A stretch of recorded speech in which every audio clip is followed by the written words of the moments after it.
Félix Ibarrondo es un músico que compone en la soledad de su casa, apartado del bullicio y entendiendo la música como una forma de vivir.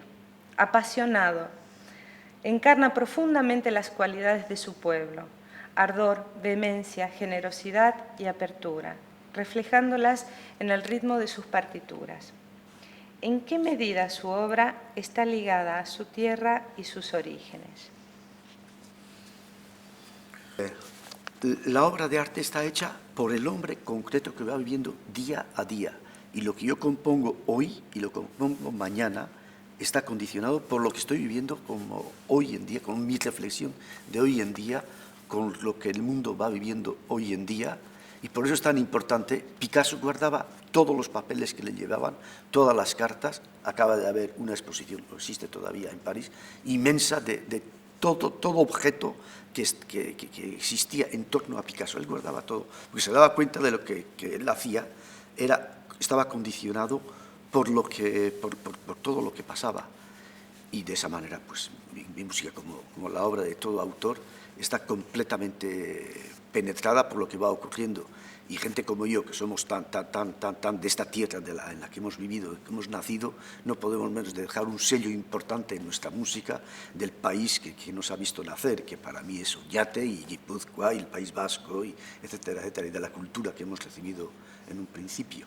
Cada persona y cada región llevará los genes de esa región. Vivimos en el mundo de la mundialización, de la generalización, pero al mismo tiempo de cada vez de más particularismo, y nosotros tenemos para largo tiempo, y cada compositor, cada artista debe sobre todo descubrirse a sí mismo. Y el hombre está hecho muy joven, aunque después tenga muchas culturas y mucha ciencia, pero el hombre a los 10 años ya existe. Y yo pienso que el verdadero artista ha mamado ya todo en genes. Después sabrá, para sus técnicas, para la evolución de su materia, asimilar cosas que no harán más que añadir a lo que él ya es desde pequeño, desde siempre. Y ahí tenemos que ser muy atentos, el artista, a no dejarse influenciar por mundos que no son los suyos, sino a profundizar verdaderamente en lo que él lleva. Cocteau decía que cada pájaro debe cantar en su árbol genealógico, no ir a buscar raíces a árboles, a civilizaciones que no son las suyas. Siempre hay que conocer las otras también, porque no hacen más que enriquecernos, pero a la hora de cantar de verdad hay que buscar en lo más profundo de sí mismo todo lo que se lleva. Para eso ya se asimila más el estilo, tanto mejor, pero al fin y al cabo lo que el artista verdadero cantará será siempre la misma canción, con distintas modalidades, con distintas variaciones, lo que es la canción que él lleva en sí mismo. Y además, toda obra de todo gran autor no es más que una sola. Beethoven, si se analiza bien, no lleva más que una sola idea, con variaciones de edad, de épocas, pero es muy importante el no tener miedo incluso a repetirse a sí mismo. Poco a poco habrá procedimientos que vayan cayendo, como la piel va cayendo, y vendrán otros, y no es a sí mismo el ver cuándo debe uno avanzar, retroceder, sino hay que ser uno mismo, y poco a poco la miel va saliendo de la verdad que uno lleva en sí mismo. Y en este sentido, Aránzazu, ¿de qué manera está presente en la obra de Félix Ibarrondo? Bueno, Aránzazu, Oñate y todo el entorno aquel fue tan importante en mi vida que es... yo diría que mi sonido es un sonido de Aránzazu hasta cierto punto.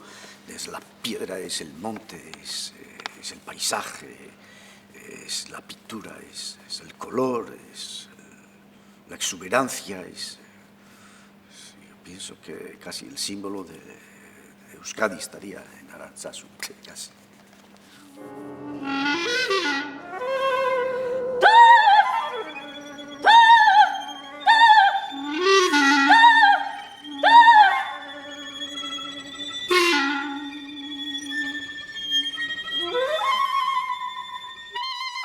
una de sus últimas obras, Obsidienne, para clarinete, saxofón, violín y piano, encargo del Grupo Curaya bajo el patrocinio del Gobierno vasco.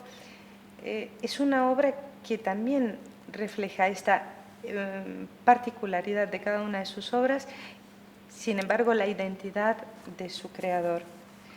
¿Cuáles han sido las motivaciones a la hora de la composición de la obra y de la selección del nombre?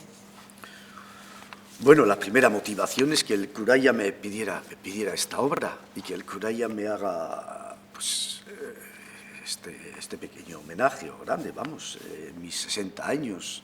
Es una satisfacción muy importante que la llevo calurosamente en mi pecho. Y bueno, pues me pidieron, además, puedo decir que se me pidió esta obra, no coincidía muy bien en mi trayectoria, porque tengo una pequeña sobre el itinerario que voy haciendo en mis obras, en mundos que voy desarrollando poco a poco los unos, pero lo acepté porque venía tan calurosamente del Curaya. Y bueno, que decir del Obsidienne, que es que los instrumentos que me comunicabais coincidían con una obra de Webern, es decir, el violín, clarinete, saxofón y piano. Y Webern tiene en el Opus 22 este mismo conjunto, ¿no? Solamente que Webern tiene en su cabeza, antes que los instrumentos, una lógica y toda un desarrollo que va a hacer él, una dialéctica que va a utilizar, y para esa dialéctica sonora utiliza ciertos elementos, pero el saxofón, por ejemplo, no lo utiliza a priori por el sonido del saxofón, se será a posteriori, cuando para dar este color utiliza el saxofón, o para dar este sonido utiliza el piano. Lo esencial en él son las alturas que van engendrando esa música. En ese sentido, mi música es, al opuesto no, pero muy distinta, en el sentido de que yo encuentro los 4 instrumentos y lo primero que mis oídos oyen, que es el color, que doy mucha importancia, vamos.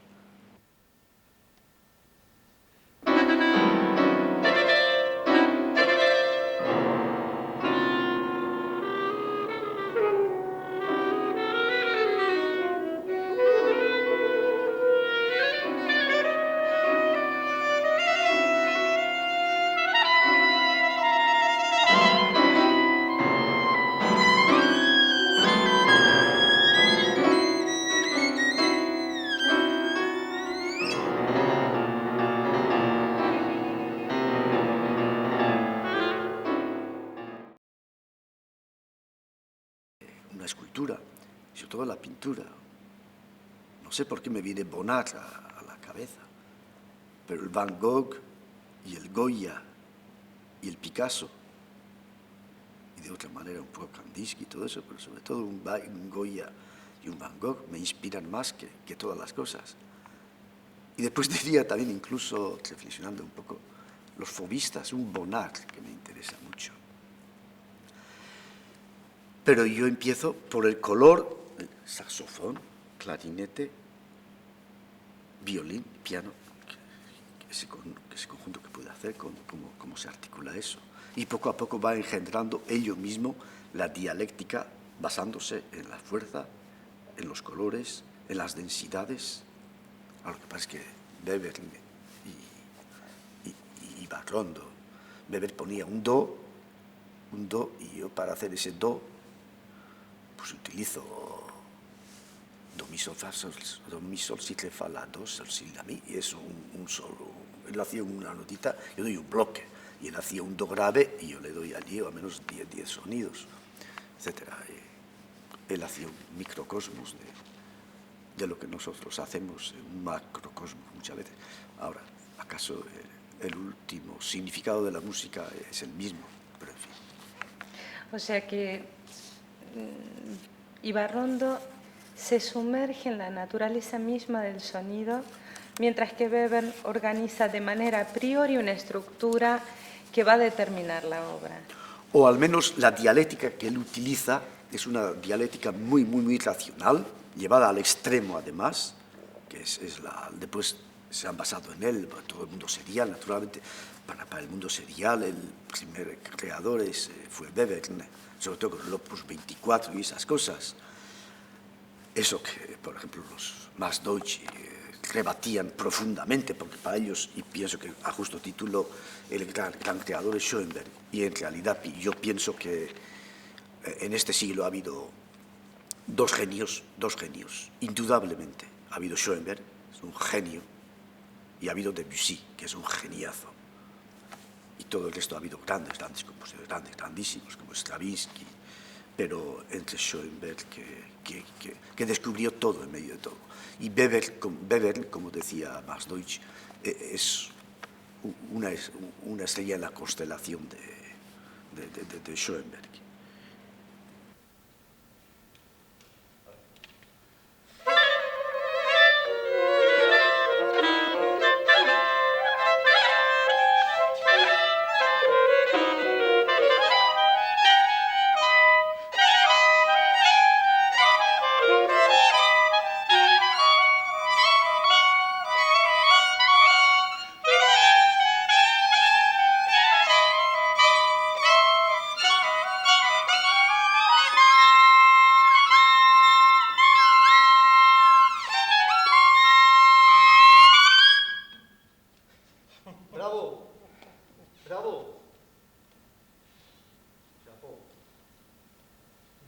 ¿Dónde se nos ubicaría Félix Ibarrondo en el panorama de la música actual? ¿En qué lugar? Pues, con un telescopio. Pues puedes sitúas las estrellas o la luna, pero la luna no se sitúa, vamos. O sea, es a los otros del situar, no sé yo dónde me sitúo. En primer lugar, sé dónde no me sitúo, eso sí, y profundamente además. Sé que no me sitúo en luchas y tendencias radicales, donde las luchas son inimaginables para el que no está en el mundo musical, artístico, no se da cuenta de la virulencia de la lucha que existe. No me sitúo en el ultra intelectualismo, ultra búsqueda de novedades racionales abstractas. Hay tendencia, ahí no me sitúo. Y me sitúo menos todavía en añoranzas que existen del pasado, cada vez más hoy en día, porque el mundo es duro, el mundo es difícil, y cada vez más progreso tenemos, pero el mundo es más incierto en todos los sentidos, hasta en el musical diría, y hay subterfugios para estar tranquilos, como el mundo es difícil, el volver a mundos que ya fueron, intentar de nuevo reanudar con cadáveres que son cadáveres, que fueron vivos y que dieron alimento a generaciones y generaciones, con los que se hicieron obras maestras, pero se hicieron en el siglo XVII, XVIII, XIX. Pero hoy en día todo eso son vivos si se les toma en cuanto tal, pero son cadáveres si se les quiere, si se toma la raíz de ellos para hacer hoy en día lo mismo que se hizo. Y esta música que se está haciendo hoy, en gran parte, vamos, que es un error histórico monumental, es el volverse al sombrero de tres picos de nuevo. Eso es absurdo hoy en día. El arte debe ser hijo de la persona y de la época. Y una vez de que la época ha pasado, todo evoluciona. No nos vestimos como a principios de siglo, o el siglo pasado. Sería absurdo. Y en el arte existe lo mismo, absolutamente. Ahora es tristísimo que exista esas actitudes ingenuas, que es falta de historicidad, falta de cultura, diría, en cierto sentido,